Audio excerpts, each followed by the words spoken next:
Hello, मी सायली शिंदे. आज मी तयार होऊन नाशिक सिटीला निघाले, कारण मला माझ्यासाठी स्पेक्स घ्यायचे होते.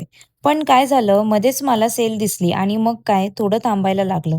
सेलमध्ये मी 2-3 गोष्टी ट्राय केल्या, बट शेवटी घेतली फक्त एकच, कारण मला कपड्यांवर जास्त पैसे घालवायला आवडत नाही.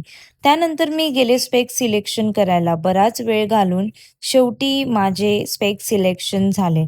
लगेच तिथून बाहेर पडले, कारण बाहेरची गरमी म्हणजे सूर्यदेव फुल ऑन ॲग्री मोडमध्ये होते. आम्ही दोघं इतके थकलो होतो, की बस एनर्जी लेव्हल 0 होती.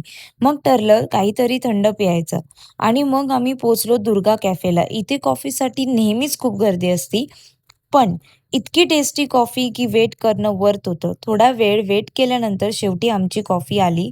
मग आम्ही मजेत कॉफी एन्जॉय केली. त्यानंतर आम्ही घरी निघालो, कारण उन्हात फिरल्यामुळे आम्ही खूपच दमलो होतो. घरी आल्यावर मी एकदा थंड पाण्याने फेस वॉश केला आणि लगेचच खूप रिलॅक्स फील वाटायला लागलं. हा होता माझा आजचा व्लॉग. तुम्हाला कसा वाटला ते नक्की कळवा आणि प्लीज लाईक, शेअर आणि सबस्क्राईब करायला विसरू नका.